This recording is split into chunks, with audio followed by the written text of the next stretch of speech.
Welcome to this week's episode of Coffee with a Journalist, brought to you by OnePitch. Are you curious how OnePitch can help you find relevant journalists to pitch, including some of the guests on this podcast? Head to our website at onepitch.co to learn more. Our guest on today's episode is Colleen DeBaise from The Story Exchange. Colleen is the executive editor at The Story Exchange, a publication dedicated to elevating women's voices, along with being a podcast host and published author. During the episode, Colleen talks about her process of skimming pitch subject lines, an example of how a story took shape based on a press release, why she's excited for in-person events to return, and more. Let's hear from Colleen now.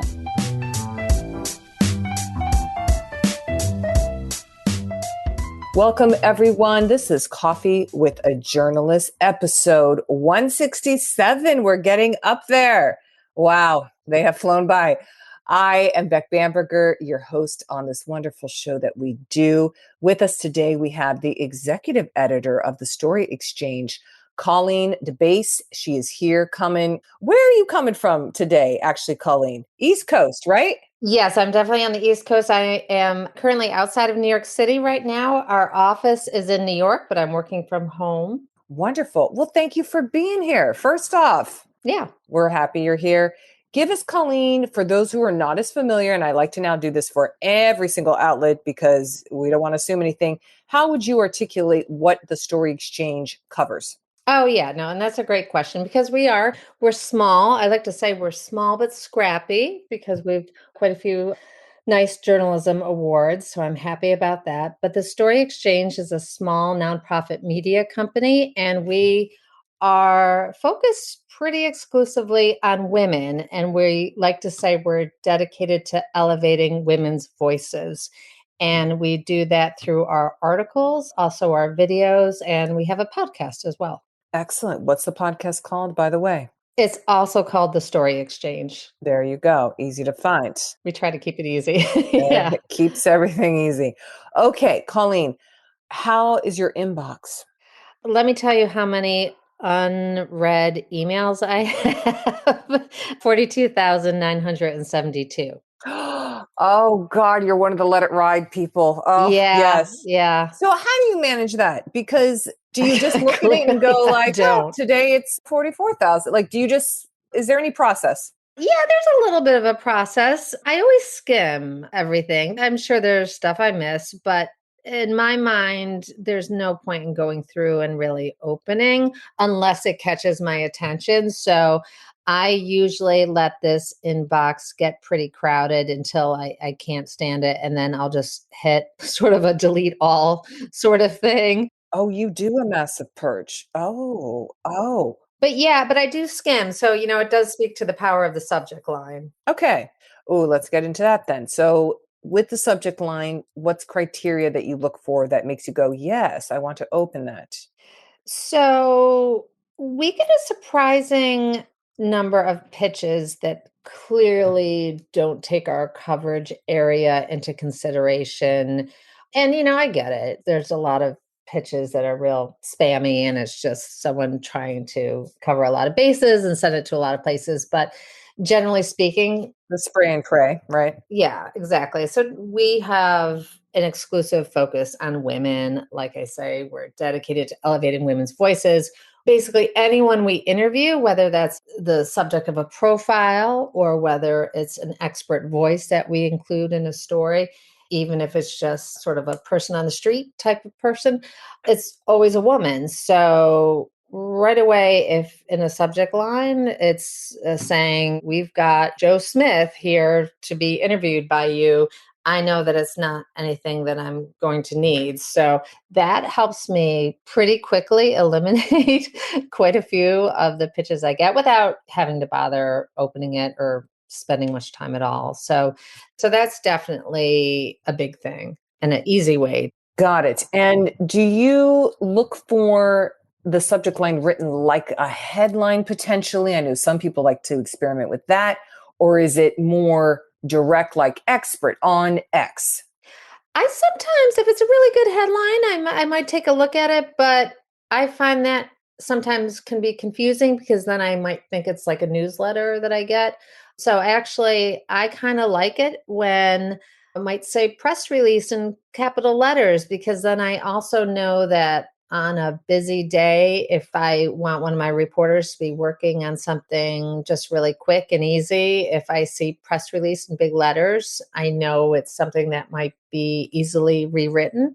So that catches my attention. And, obviously if it's a subject we're interested in, but I like knowing that it is from a publicist, from a PR person. And there are times when I just like the ease of knowing exactly what I'm going to get. And if I know it's a press release, then I know that I don't have to do much more. All the information probably will be there, right there for me, and probably more information than I'll actually need. But there's probably going to be some nice quotes in there, maybe some research, all of that good stuff. Okay. So tell you what's inside. Yeah. The subject line. Yep. Give you the preview. Okay. So now once you are inside with the pitch, are there any elements you like to see consistently? And I know you have a couple of examples you were going to share with us. Yeah. So I'll talk about one I just Not naming names. Yes. Well, no, if you have a great shout out for publicist friends, yes, great. Name the names. I don't even know who I don't even know who the publicist is, actually. But in this particular case, but I can tell you why it got my attention. So I can tell you the content of it, if that works.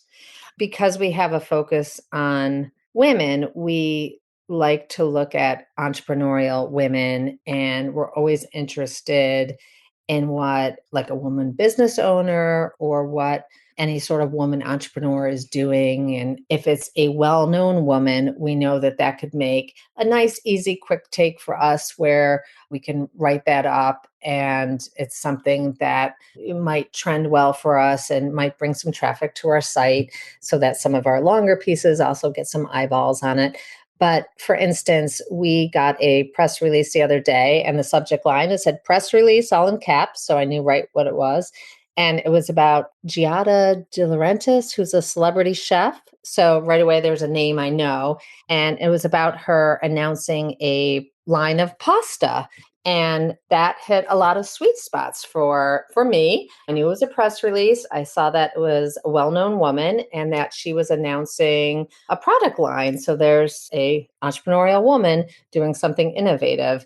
And that made for a very easy turnaround of content for us. So we did a quick little piece on it. And something that was also nice when I opened it up is that not only was there a press release, but there were photos. Everything was just made so, I guess maybe you could call it turnkey. Everything was very easy. And it was just easy to turn that into a short post for our site. Okay. Ooh, that was a great example. Do you have another? I do. Let's see. We love examples. So another one that I think is I actually have two other examples. Let's see how much time we have. So something that I actually have been sort of eager for, especially since we are post-pandemic now, is I am really eager for media invites. I really feel like my networking took a hit in the sort of years we were all working remotely. I still spend a lot of time working remotely. So I'm really eager for media invites. And I don't see half as many events as I used to see, but I really want to see events coming back and invites where the media is welcome to attend, or maybe it's an event for media. So one that caught my attention, this was last year actually, the Collision Conference, which is a big conference in Toronto. The organizers of that reached out to probably thousands of journalists, but they did the reach. They reached out, they put in the subject line, they put Collision 2022 Media Pass, making it clear that here, if you are a member of the media, we want you to attend. We're your point person. This is what you're going to need to do if you want to attend. Here's the form you need to fill out. Here's the link to the schedule of events. Here are the speakers.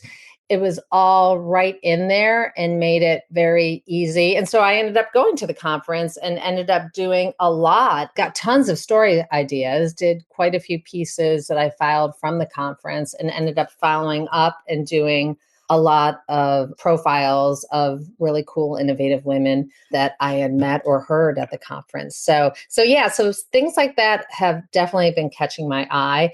And I always like to kind of joke about this, but journalists always can totally be bought by free drinks or coffee or something like that. So, if there's anything like that, stick that in the subject line too. That will definitely get a journalist's attention. I'm kidding about being bought, by the way. We can't really be bought. No, exactly. But it will get us out of the house. You can be enticed. We can be enticed. Exactly. Let's use that. Yes. Yeah. And I do think a lot of us are looking for that now. It's been too long, I feel. Yeah. If it's a good quality event, then it's like, yes, why not? Which we can go in. Well, I'll tell you more after we wrap this thing up. Colleen, we got stuff going on. Anyway, for OnePitch particularly. Today's interview will continue after this brief message brought to you by OnePitch. Are you curious to learn about the unique ways OnePitch helps brands engage with the right journalists? Head to onepitch.co and create your own custom media list in 5 minutes or less. Now back to today's episode. So you gave us some great examples. Wonderful. Are there ever exclusives or embargoes you're interested in? Not in my position now. I formerly worked for some pretty big name publications. I'm a former editor for the Wall Street Journal, and I also worked for Entrepreneur Magazine and Inc. and Business Week.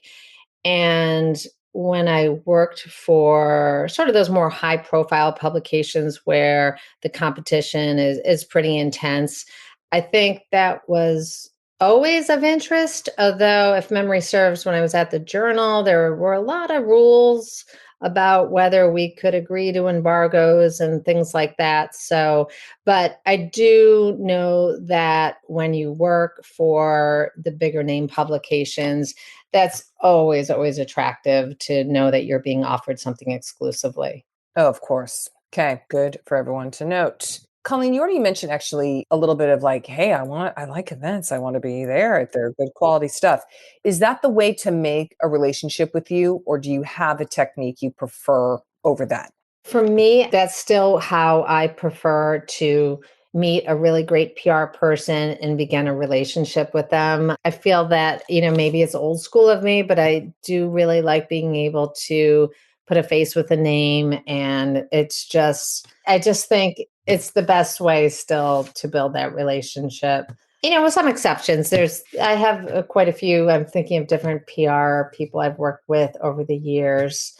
And yeah, but I think at this point, I've all the ones that have really been great, I have met with at some point or another. So I still really value that in-person connection. I just think there's nothing like it. It's the best. It really is. I cannot agree more, because there's just magic to connecting in person and all that good stuff. We're doing our newer series for OnePitch, which is called Coffee with Journalists. So just having morning coffees and I'll tell you more later, but yeah, just our community coming together, publicists, journalists, little conversation starters with our fun little mugs, all that good stuff. So yes to being in person. Colleen, to wrap us up, before we also highlight any of your things you want to plug, we have a little rapid fire question section, and I would love your quick takes on the answers that you prefer. Are you ready? Sure. Great. Video or phone interview? Video interview. Oh, bullet points or paragraphs? Bullet points. Okay, yes. And do you have a why? They're just easier to see. Yeah, me too. Short or long pitches? It depends. Okay. If it's something, well, gosh, it's supposed to be rapid fire. A short pitch to get me interested, but maybe even an attachment that's a press release that has all the information I might want, or, a link to where I can find more information. So you don't want it to be too short. Okay. Images attached or Dropbox zip file? You're just alluding to that. If it's one or two images, they can be attached. Anything more than that, definitely Dropbox. Email or Twitter DM? I don't do Twitter, so email. Or actually, we got to update that, by the way. Yeah, what is it now? Freaking X or whatever. X. I was just like, Threads, no, X. Oh, Jesus. Okay. Yeah, I am using LinkedIn more now. Me too. Yes, yes. There's just too many issues with Twitter.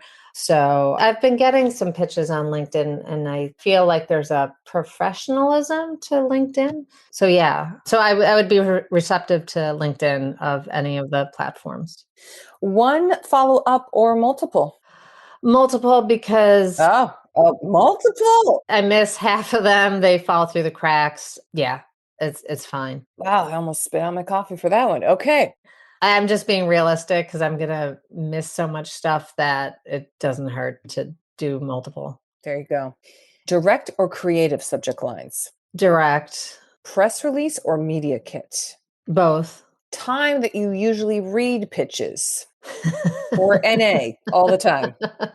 Well, the time, like how much time do I spend reading a pitch? Like one pitch? Yeah, this refers to, do you have like, you know what, at 8 a.m. every day, Eastern Standard Time, I do the whole thing? Or is it just like constant? Some people are just like, it's just constant, just constant. They're constantly coming into my inbox, which for my particular purposes, if I were a PR person, I wouldn't bother to send me anything between the hours of like 6 p.m. and 8 a.m. just because I don't check my emails much at night. And so I do a big search in the morning as I'm reading all my newsletters and things like that. But throughout the day, if things pop up, I'll be in front of my computer and I'll be looking at my inbox. So I miss a lot of stuff that comes in like overnight. Good to know. So don't send it overnight, sounds like. And then what types of sources do you look for, if any? So actually, this reminds me of the third pitch I was going to share with you, which was an expert source, and it made it clear. Well, I really liked this one. I got pitched earlier this year when there was sort of a big news story that Target, the big chain store, had Pride merchandise, and which was great. It was for Pride Month and nice to see. And then there were a lot of complaints about it from, I think, in certain states. Yeah. So then Target was moving some of the merchandise to the back of the store. And then that was causing some controversy. And because we write content for entrepreneurial women, some of whom are running businesses, we like to sometimes provide servicey or tip articles about, should you put Pride merchandise in your stores, or how do you best celebrate Pride in your store? And so what was nice was that I got a pitch that referenced the Target's sort of bad decision to be moving its Pride merchandise. And the subject line mentioned Target, it mentioned Pride, and it mentioned that there was an expert who could speak on this. And I thought, that's great. So that caught my attention. And so it was nice to know that there was an expert available. And I think even in the pitch, there was a sort of a very good quote that we could use as we were kind of building out a story that we could use in the story too. So good. Yeah, I forgot what your original question was, but I would say expert is great. Yeah, experts. Do you like experts? Yeah, Okay, experts, clearly delineated why, etc. Yeah, as long as it makes sense for our coverage area. Mm-hmm. Okay. Is there anything else you want to promote, highlight, expand upon, Colleen? We just like to give you the spotlight here. If you got something like a book, like an event, anything you got. We're always looking for entrepreneurial and innovative women to interview. We have a podcast. So our podcasts are usually interviews with entrepreneurial or innovative women doing really cool things. Every once in a while, we do a deep dive in our podcast, and we cover an issue that is gender related in some fashion. We're working on a pretty intense one where we interview. It's in this year marks the 2-year anniversary of when the Taliban took back control of Afghanistan. And there's been obviously so many restrictions on women unfortunately, in that country. And we take a look at that and we interview a number of women who were able to leave Afghanistan. And we take a look at where they are now and how they're feeling about the situation. And we even interviewed women over Zoom, actually, who are still in Afghanistan. And so that's been a really intense and in-depth podcast that we're working on that should be coming out in a couple weeks. So fantastic. Oh, we'll be looking for that. Excellent. Yeah, and it's more optimistic than you might think. We're finding a lot of kernels of hope, so that's good. Wow. Yeah. And as a reminder for everybody, the podcast is the same name as the outlet, The Story Exchange. Easy to find. Perfect. Colleen, thank you for being here today. What a joy. Yeah, my pleasure. More women. Great. By the way, I love this. 40 women run public companies. Found that, like I was reading this. I'm like, oh, love this. 40. Love it. We update that. And what's good to see is that I think when a couple years ago, someone, maybe it was Stitch Fix. Yeah, totally. It was like Stitch Fix or someone, they were going public. And we thought, oh, let's see how many public companies there are that have women founders. And it was so, and no one else had tracked this. We couldn't find anyone else tracking it. So we decided to do our own research. And I think maybe we found, it was like 23 companies, out of the hundreds that have gone public, only 23 had women founders. So in a relatively short amount of time, we've almost doubled that number. So that's encouraging. That's encouraging. Exactly. Colleen, thank you again. Appreciate our time and have a great rest of the summer. Yeah, I wish you were closer. We could meet in person. Well, I'm coming in September, so I'll talk to you in just a second. Yes, on all the events and all the stuff going on. So there you go. Cool. Great. Thanks so much. Thanks for listening to this week's Coffee with a Journalist episode featuring Colleen DeBaise at the Story Exchange. For more exclusive insights about the journalists on this podcast, subscribe to our weekly podcast newsletter at onepitch.co/podcast. We'll see you next week with even more insights about the journalists you want to learn more about. Until then, start great stories.